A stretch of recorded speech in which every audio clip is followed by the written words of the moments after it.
प्रिया दत्त जो एमपी हैं वो उद्घाटन करेगी। एमपी अविनाश पांडे दिल्ली से आए हैं और कृष्णा हेगड़े ने इसमें बहुत इंटरेस्ट लेके ये चौक बनवाया है।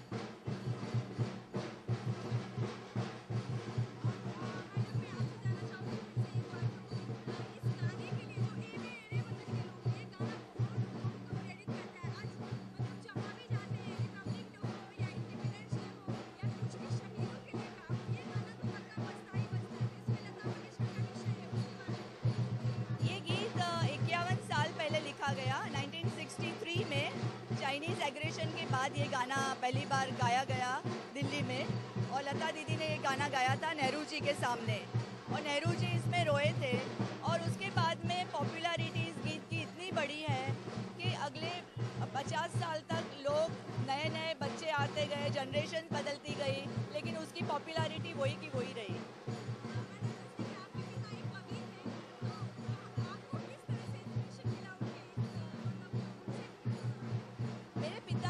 जो कविता लिखी वो एक संदेश है और उन्होंने जो संदेश दिया वो आज तक हमारे घर में, हमारे परिवार में है कि जो भी काम करो देश के लिए करो, समाज के लिए करो, समाज की अच्छाई के लिए काम करो और ऐसा कुछ ना करो जिससे हमारे देश का कुछ बुरा हो या समाज का बुरा हो। ये उनका संदेश हम हमेशा याद रखते हैं। मित्तुल प्रदीप, मित्तुल प्रदीप।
सर वहाँ से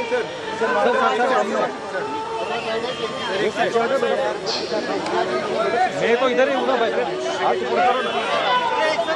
अच्छा तो पीछे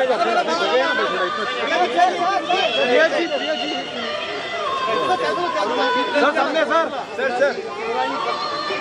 सर अंदर से सर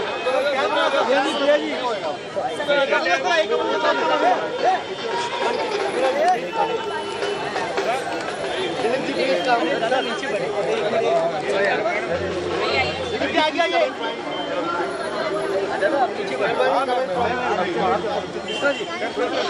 पीछे हो जाना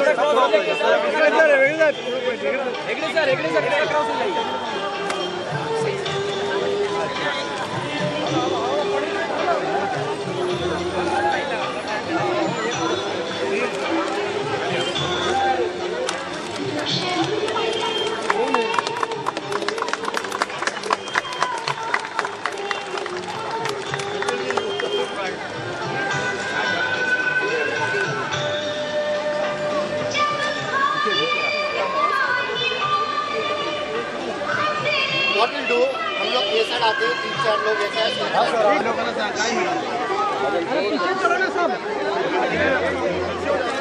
अरे पीछे आ जाओ यार, पीछे आ जाओ यार। एक शॉट मैं दे रहा हूँ, बंद कर।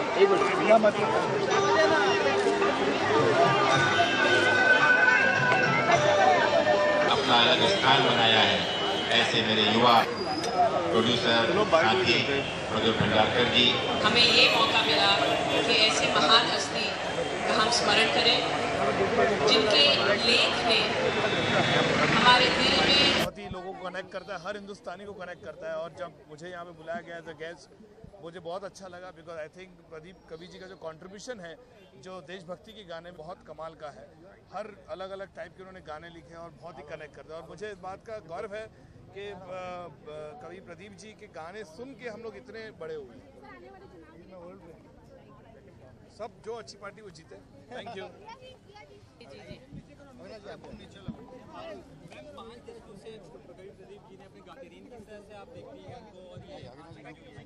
आई थिंक ये बहुत ज़रूरी है कि ये जो लेख है और उन्होंने जैसा जज्बा पैदा किया सिर्फ वही एक गाने से, ये मेरे वतन के लोगों, इस तरह का जज्बा हमारे जो लोग उस पर बड़े हुए हैं वो तो ठीक है, लेकिन हमारी जो नई पीढ़ी है वही जज्बा वहाँ तक पहुँचाना बहुत ज़रूरी है। और इसीलिए ये जो आज ये फंक्शन हुई है, जो 100 साल हो गए हैं इस लेख के, और हम कोशिश कर रहे हैं कि हमारी तरफ से किसी तरह इसे अच्छी तरह से प्रमोट किया जाए ताकि हर बच्चे के मुख पे ये गाना हो और एक देशभक्ति का जज्बा हो।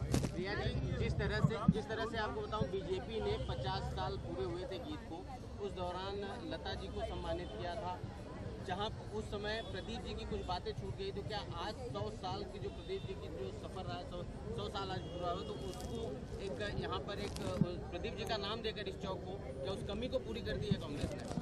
जी देखिए, हम इसमें पॉलिटिक्स नहीं करते, ये पॉलिटिक्स से बहुत ऊपर है।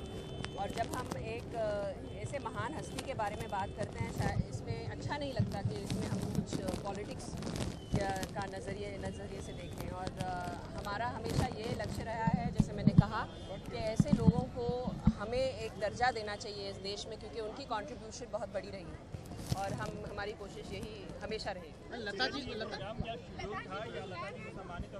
नहीं, ये हमेशा शेड्यूल था, ये हमेशा शेड्यूल था।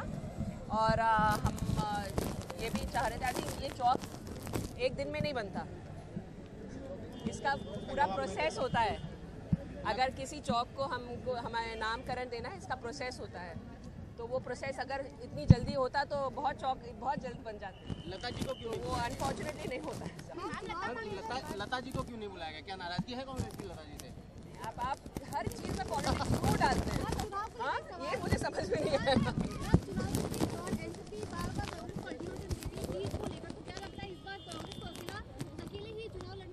ये हमें वेट एंड वॉच, तो आई थिंक जितना हमें भी वेट करना पड़ेगा उतना आपको। एक सवाल है मेरा, संजय निरुपम ने बिजली की कीमतों की कमी को लेकर प्रोटेस्ट किया था।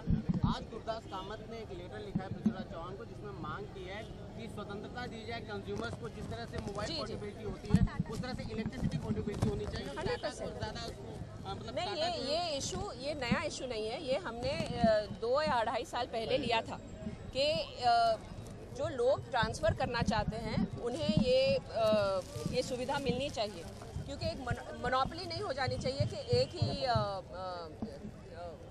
एक कंपनी इलेक्ट्रिसिटी दे रही है और लोगों को कोई चॉइस नहीं मिल रहा है। जब हम प्राइवेटाइजेशन की बात कर रहे हैं, प्राइवेटाइजेशन का मतलब यही है कि लोगों को चॉइस मिले, कॉम्पिटिटिव प्राइसेस रहें, तो यही हमारी मांग रही है 2 या 3 सालों से।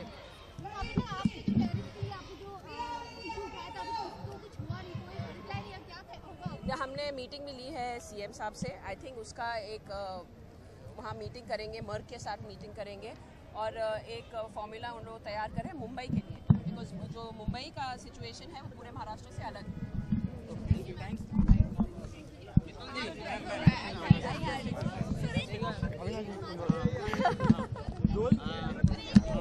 मैम क्या कहेंगी प्रदीप के नाम पर